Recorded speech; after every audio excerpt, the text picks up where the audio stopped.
শালবাৰী সমষ্টি অন্তৰ্গত বিভিন্ন গাঁৱৰ পৰা অহা পৰম শ্ৰদ্ধাৰ বাইদেউসকল, দাদাসকল, ভাইটিসকল, ভণ্টিসকল, আপোনালোক সকলোলৈ মোৰ প্ৰণাম। এজন মহান ব্যক্তি BTCৰ যিমান জাতি গোষ্ঠী আছে, ধৰ্মাৱলম্বী আছে, ভাষা ভাষী আছে, সকলোৰে নেতা, BTCৰ নেতা, BPF দলৰ সভাপতি শ্ৰীযুত হাগ্ৰামা মহিলাৰীদেৱ ইয়াতে উপস্থিত BPFৰে সম্পাদক মনেশ্বৰ ব্ৰহ্মৰ প্ৰমুখে এই ডায়াছত বহি থকা মোৰ বন্ধুসকল, BPFৰে বিভিন্ন শাখা, minority cell, Gorkha cell, Adivasi cell, women BPF, youth BPF, BSU ইত্যাদি আমাৰ BPFৰ বিভিন্ন শাখাৰ নেতা, মোৰ দলীয় কৰ্মীবৃন্দসকল, আজি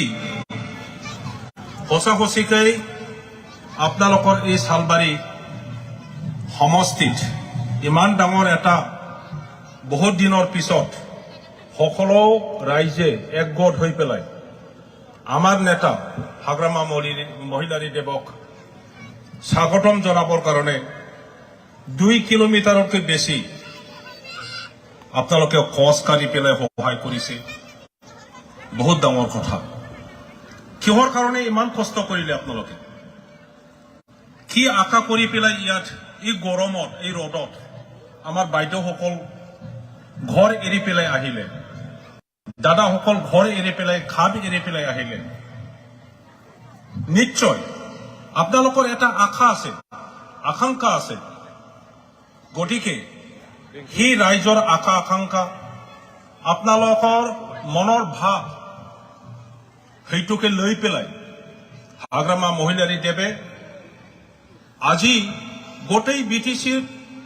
প্ৰত্যেক ব্লক কমিটিত সময় সময় শান্তিৰ মেছেজ, শান্তিৰ বাৰ্তা আপোনালোকক দিবলৈ আহিছে। কিয় শান্তিৰ বাৰ্তা? হাগ্ৰামা মহিলাৰীদেৱ ইয়াত অহা সেইটো প্ৰথম নহয়, অলপ সৰু কৰি দিয়ক, ইকো হৈ আছে। হাগ্ৰামা মহিলাৰীদেৱ আজি প্ৰথমবাৰৰ কাৰণে আপোনালোকৰ শালবাৰী সমষ্টিত অহা নাই, বহুতবাৰ আহিছে আৰু প্ৰত্যেকবাৰতে তেখেতে নতুন নতুন এটা কাৰ্য লৈ পেলাই তেখেত এই অঞ্চলত সোমাইছে। আপোনালোকক কিবা এটা নতুন কথা কৈ গৈছে, নতুন কাম কৰিবৰ কাৰণে এটা আপোনালোকক এডভাইচ কৰি গৈছে। কিন্তু আজি তেখেতে প্ৰথমতে শান্তিৰ বাৰ্তা দিবলৈ আহিছে। কিহৰ কাৰণে? আপোনালোকে চাব, মোৰ লগত নিশ্চয় আপোনালোকে সন্মত হ'ব যে এই অঞ্চলত ৰাজনীতিক দল অকল BPF দল নহয়। BPF দল ইয়াত ইষ্টাব্লিছমেণ্ট হৈছে অকল 2005 চনত। আমি গঠন কৰিছো BPF দলটো 2005 চনত, BTC গঠন হোৱাৰ পিছত। BTC গঠন হোৱাৰ আগৰে পৰা এই অঞ্চলতো গোটেই ৰাজনীতিৰ দল, ৰাষ্ট্ৰীয় ৰাজনীতিৰ দল, আমাৰ অসমৰ আঞ্চলিক ৰাজনীতিৰ দল, গোটেই দলবোৰে এই অঞ্চলতো কাম কৰিছে। কিন্তু পাৰ্থক্যটো চাব দাদাসকল, মই ক'ব বিচাৰো, আমি সকলোৱে কওঁ, ৰাইজেও কয়, সকলোৱে সন্মতি আছে যে BPF একমাত্ৰ ৰাজনীতিৰ দল, যি দলটো হাগ্ৰামা মহিলাৰীয়ে নেতৃত্ব দিছে আৰু তেখেতৰ দ্বাৰাই এই অঞ্চলৰ প্ৰথমবাৰ বিভিন্ন জাতি গোষ্ঠী, ভাষা ভাষী, ধৰ্মাৱলম্বীৰ মাজত ঐক্যতাৰ এটা মেছেজ আহিছে। বড়ো, মুছলিম, ৰাজবংশী, অসমীয়া, বঙালী, বিহাৰী, নেপালী সমগ্ৰ আমাৰ অঞ্চলত থকা বিভিন্ন জাতি গোষ্ঠীৰ মাজত দাদা ভাই ভাতৃত্ব এই একতা কথাটো অকল BPF আৰম্ভ কৰিছে আগৰ ৰাজনীতি দলবোৰে কি কৰিছিল আমাৰ মাজত তেখেতসকলে আহি পেলাই একত্ৰিতাৰ কথাটো বাদ দিয়ক দাদা ভাই ভাতৃত্বৰ কথাটো বাদ দিয়ক তেখেতসকলে আমাৰ মাজত বিভাজন কৰি পেলাই সেই ৰাজনীতি কৰিছিল এই তেখেতসকলে মুছলিম মানুহ তেখেতসকলে বড়ো মানুহ তেখেতসকলে খ্ৰীষ্টান মানুহ এই সকল হিন্দু মানুহ তেনেকুৱা বিভাজন কৰি পেলাই সেই ৰাজনীতি কৰিছিল আমি নতুন এটা চিন্তাধাৰা লৈ পেলাই এই BTCটো গঠন কৰিব বিচাৰিছো কেনেকৈ গঠন কৰিব বিচাৰিছো য'ত ধৰ্মৰ কথা নাভাবে মানুহবিলাকে য'ত নিজৰ ভাষাৰ মাত্ৰ চিন্তা নকৰে মানুহবিলাকে য'ত নিজৰ জাতিৰ কাৰণে চিন্তা নকৰে প্ৰত্যেক জাতি গোষ্ঠীৰ কাৰণে চিন্তা কৰে প্ৰত্যেক ধৰ্মাৱলম্বীৰ কাৰণে চিন্তা কৰে প্ৰত্যেক অঞ্চলৰ কাৰণে চিন্তা কৰে তেনেকুৱা এটা দৃষ্টিভংগী লৈ পেলাই আমি এই অঞ্চলটো গঠন কৰিব বিচাৰিছো আৰু এই ফিলছফিটো লৈ পেলাই আজি হাগ্ৰামা মহিলা ৰেডিঅ'ৱে আমাক নেতৃত্ব দিছে ইয়াৰ কাৰণে তেখেতক অকল বড়োসকলৰ নেতা বুলি নকয় মুছলিমসকলৰ মাত্ৰ নেতা বুলি নকয় কোনোবা অসমীয়াসকলৰ মাত্ৰ নেতা বুলি নকয় হাগ্ৰামা মহিলা ৰেডিঅ'ৱে গোটেই BTCৰ নেতা কাক বুলি কয় বড়ো ভাষাত কয় মানসিকিদিৰ কাক কয় মানসিকিদিৰ তেখেতে যিয়ে নিজৰ মাত্ৰ চিন্তা নকৰে আপোনালোকে জানে পৃথিৱীত সবতকে ডাঙৰ ফিলছফাৰ ক'ত জন্ম লৈছিল সক্ৰেটিছ ক'ত জন্ম লৈছিল এৰিষ্টটল ক'ত জন্ম লৈছিল ওই গ্ৰীক মানুহবিলাকে মানৱ জাতিক তিনিটা ভাগত ভাগ কৰিছিল মানুহ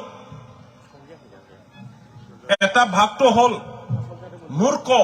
ইডিয়ট এই ৰজা হ'ব পাৰে এই মন্ত্ৰী হ'ব পাৰে কিন্তু যি মানুহজন অকল নিজৰ কাৰণে চিন্তা কৰে যি ৰজাই নিজৰ মানে সুখীৰ কাৰণেহে চিন্তা কৰে সোণা ৰূপা থাকা পইচা নিজৰ মাত্ৰ যদি চিন্তা কৰে তেতিয়াহ'লে এই দেশত শান্তি নাহে উন্নতি নাহে তেনেকুৱা ধৰণৰ ৰজা যদি থাকে এই দেশত শান্তি নাহে আৰু তেনেকুৱা মানুহবোৰক তেনেকুৱা ৰজাই হওক এই মন্ত্ৰী হওক যিকোনো ব্যক্তি হওক তেখেতসকলক ইডিয়ট বুলি কৈছে আমাৰ নেতা তেনেকুৱা নেকি আমাৰ নেতা তেনেকুৱা নহয় দ্বিতীয় শ্ৰেণী মানুহসকলক কৈছে যে যি জাতিয়ে অকল নিজৰ জাতিৰ কাৰণে চিন্তা কৰে বেলেগৰ চিন্তা নকৰে যি মানুহসকলে নিজৰ ধৰ্মৰ কাৰণেহে কাম কৰে অকল নিজৰ ধৰ্মৰ চিন্তা কৰে বেলেগ ধৰ্মীয় মানুহসকলৰ কাৰণে চিন্তা নকৰে যি মানুহসকলে নিজৰ অঞ্চলৰ কাৰণেহে চিন্তা কৰিব পাৰে অন্য অঞ্চলৰ কাৰণে চিন্তা কৰিব নোৱাৰে তেনেকুৱা ব্যক্তিসকলক কি কৈছে ট্ৰাইবেল তো আমি এতিয়া চিন্তা কৰিব লাগে আমি কোনটো ক্যাটাগৰীত পৰো যদি মুছলিমসকলে অকল মুছলিমসকলৰ কাৰণে চিন্তা কৰে ইছলাম ধৰ্মৰ কাৰণে মাত্ৰ চিন্তা কৰে তেতিয়াহ'লে আপোনালোকে ট্ৰাইবেল হ'ব আৰু তেনেকুৱা মানুহবোৰে বোলে নিজৰ অধিকাৰ সাব্যস্ত কৰিবৰ কাৰণে ভাল কথা দি আদায় কৰিব নাজানে সিহঁতে মাৰপিট কৰে নিজৰ প্ৰাপ্য নিজৰ ক্ষমতা পাবৰ কাৰণে সিহঁতে মাৰপিট কৰে এই ট্ৰাইবেল ক্যাৰেক্টাৰটো সিহঁতৰ লগত আছে যদি বড়োসকলে অকল বড়োসকলৰ কাৰণে চিন্তা কৰে তেতিয়াহ'লে এই অঞ্চল সেই দেশ কোনোদিন শান্তি নাহে আমিও চিন্তা কৰিব লাগিব বেলেগ অঞ্চলৰ কথা এই শালবাৰীৰ যদি উন্নত হৈছে এই মুছলমান পিনে উন্নত হৈছে না নাই আমি সিহঁতৰ কাৰণে চিন্তা কৰিব লাগিব তেতিয়াহ'লেহে আমি এই ক্যাটাগৰীৰ আমি ট্ৰাইবেল হিচাপে নাথাকিম আমাৰ নেতা BPF দল তেনেকুৱা নাকি BPF দল বা BPFৰ নেতাসকলে তেনেকুৱা নহয় দাদাসকল আমি আমাৰ নেতা ইয়াৰ সুলতান আছে তেখেতে মুসলিম মই খাম্পা বৰগেৰিয়ে মই বড়ো আমাৰ ইয়াত নেপালী নেতাসকল আছে ৰাজবংশী নেতাসকল আছে সবে বিপিএফৰ কথা কয় নিজৰ জাতিৰ কথা নকয় বিপিএফ মানে কি যৰ ধৰ্মৰ স্থান নাই যৰ অকল নিজৰ ভাষাৰ স্থান নাই যৰ জাতি গোষ্ঠীৰ স্থান নাই প্ৰায়ৰিটি নাই বিপিএফ মানে এক বিপিএফ মানে ব্ৰিটিছেৰ এটা সমাজ বিপিএফ মানে ব্ৰিটিছেৰ ধৰ্ম আৰু সেই সমাজ এই ধৰ্মটো লৈ পেলাই গোটেই ব্ৰিটিছে প্ৰত্যেক জাতি গোষ্ঠীৰ অৰ্থনৈতিক উন্নয়ন সামাজিক উন্নয়ন সাহিত্য ভাষা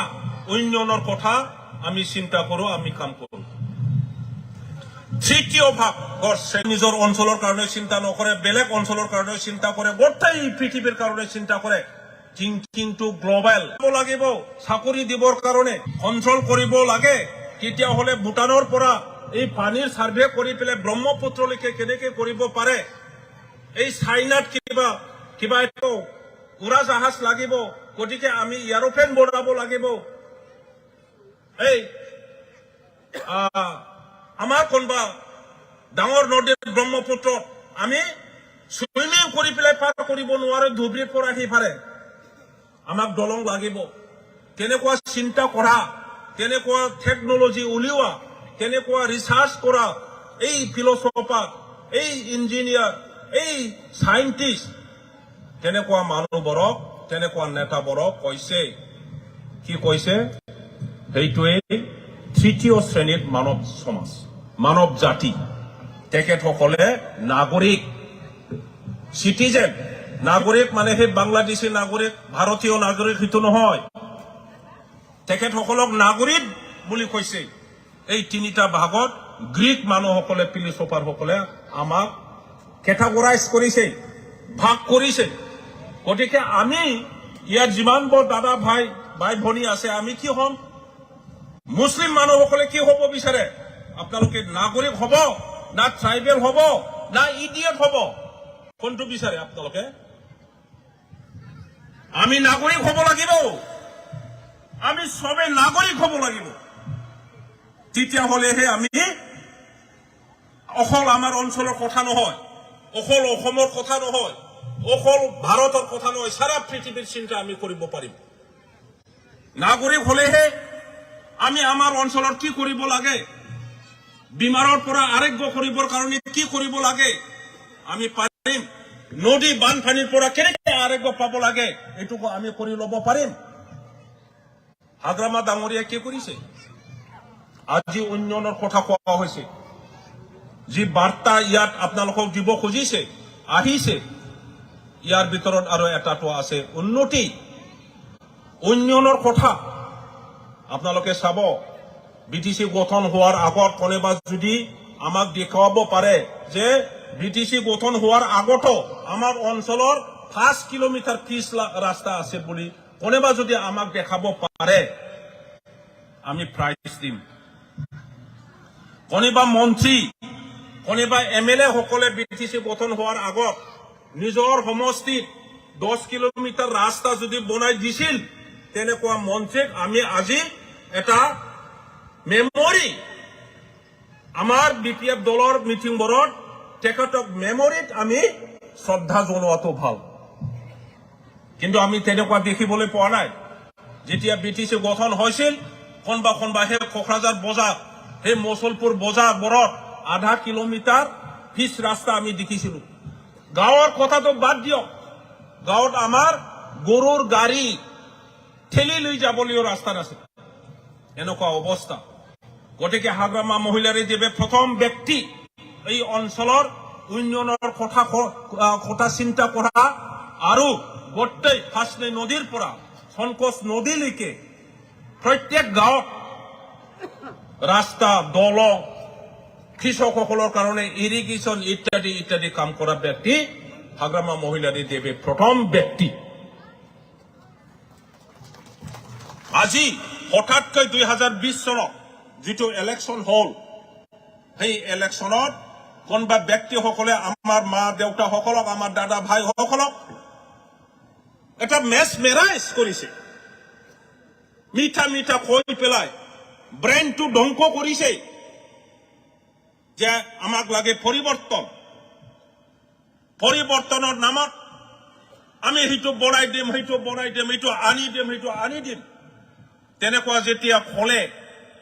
প্ৰত্যেক ব্যক্তিৰ ওচৰত ক'লে প্ৰত্যেক গাঁৱত গৈ পেলাই ক'লে সবে ভাবিছিলে হাগ্ৰামা মহিলাৰী বা বিপিএফ দলে যিটো কৰিছে এই নতুন পাৰ্টি যেতিয়া আহে আমি ইয়াতে ডাবল পাম আমাৰ ৰাস্তা যদি পিছ হৈছে সিহঁতে কি জানে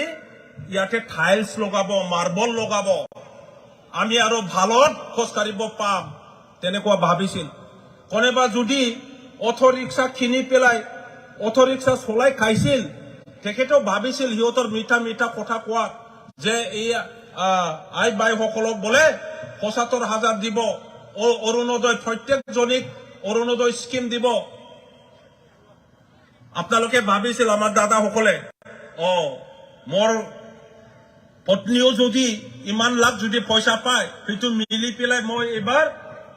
থথ নচলাও অটো ৰিক্সা নচলাও মই কি চলাম উইংগাৰ চলাম এই তেনেকুৱা এটা সপোন জাগি উঠিছে তাতে ভাল মানুহ বেয়া মানুহ কাকো চিনাক্ত কৰিব পৰা নাই আৰু ইয়াৰ কাৰণে ভাল মানুহ বেয়া বুলি ভাবি বেয়া মানুহ ভাল বুলি ভাবি ভোটটো দবাও দি পেলাই আজি পৰিৱৰ্তন হৈছে এতিয়া সেই পৰিৱৰ্তনৰ পৰিণাম কি হ'ল পৰিণাম আপোনালোকে ভুগি আছে পৰিণাম আমি বিটিসি বাকীয়ে ভুগি আছে আৰু সেই পৰিণামৰ পৰা এই কাৰ্যকলাপৰ পৰা আমি এতিয়া আৰোগ্য পাব লাগে ইয়াৰে বাৰ্তা আপোনালোকক দিবলৈ আমি আহিছো আপোনালোকে জানে হাগ্ৰামা মহিলাৰী হোৱাৰ পিছত যদি উঠে আৰু হুবলৈ নাযায় খাম শেষ নোহোৱালৈকে সেই কথাটো আপোনালোকে জানে বিপিএফ এতিয়া আমি ওলালো আমি আৰু ক'ৰবাত ৰাস্তা বেয়া ক'ৰবাত কিবা পৰিস্থিতি বেয়া বুলি আমি আৰু ৰখাব নাই আমাৰ যিটো উদ্দেশ্য আমাৰ যিটো ডেষ্টিনেশ্যন এই ডেষ্টিনেশ্যনটো যদি আমি এচিভ কৰিব নোৱাৰো তেতিয়ালৈকে আমি আৰু হোৱাত নাই আৰু কোনো ৰখাৰখি নাই ওলাইছো মানে আমি আমাৰ ডেষ্টিনেশ্যন উদ্দেশ্যৰ স্থান উদ্দেশ্যলৈকে যদি গৈ নাপায় আমি আৰু জিৰণি নাই কেনেকৈ আৰু ইয়াৰ কাৰণে এতিয়া আমি বিপিএফক এটা যান বাহন গাড়ী বিপিএফৰ গাড়ী আমি এই গাড়ীত উঠিছো এই গাড়ীটো হল এতিয়া ডাবল ইঞ্জিন কোনোবা ৰাজনীতিৰ দলে কয় আমাৰ দল ডাবল ইঞ্জিন দল বিপিএফ এতিয়া ডাবল ইঞ্জিন দল এটা ইঞ্জিন যদি বেয়া হয় আমাৰ লগত আৰু এটা ইঞ্জিন থাকিব আমাৰ কোনো জিৰণি নাই আমাৰ উদ্দেশ্য কি 2024 চনত এমপি ইলেকশ্যনটো আমাৰ উদ্দেশ্য এটা 2025 চনত পিটিসি ইলেকশ্যনটো জিকি পেলাই হাগ্ৰামা মহিলাৰে চিফ বনোৱাটো আমাৰ উদ্দেশ্য দুইটা 2026 চনত এমএলএ ইলেকশ্যনত আগৰ নিচিনা ইয়াত 12 জন যদি এমএলএ সিট হয় 14টা যদি এমএলএ সিট হয় এই গোটেই 14টা জিকি পেলাই আমি আসাম সরকার গঠন করার আকৌ বিপিএফ দলের পৰা আধা ভাগ লৈ পেলাই সরকার গঠন করা তৃতীয় উদ্দেশ্য হইছে গতিকে রাইজ ইয়ার কারণে হাজু হক আর মই দীঘলীয়া নকম আপোনালোকে সঠিক দলৰ লগত আছে সত্য দলৰ লগত আছে খামৰ দলৰ লগত আছে এতিয়া আপোনালোকে কক যে আগন্তুক নিৰ্বাচন 2024 চনত আমি একত্ৰিত হৈ পেলাই এই বড় মুসলিম অসমীয়া রাজবংশী নেপালে গোটাই বিটিসির বাকি এই অত্যাচারকারী সরকার এটিআর সরকার এই দমনকারী সরকার অন্যায়ের সরকার কারাপশনের সরকার ব্যক্তিগত মাত্র চিন্তা করা সরকার এই চৰকাৰটো আঁতৰাই পেলাই BPF-ৰ চৰকাৰ আনিবৰ কাৰণে আপোনালোকে ৰেডি হয়নে? 24 চনত আমাৰ কেণ্ডিডেট যিয়ে নহওক, যিয়ে MP হ'ব, তেখেতৰ 24 চনত একত্ৰিত হৈ পেলাই আমি জিকাব পাৰিম না নাই? আমি এই উদ্দেশ্যে দি আহিছো, আপোনালোকৰ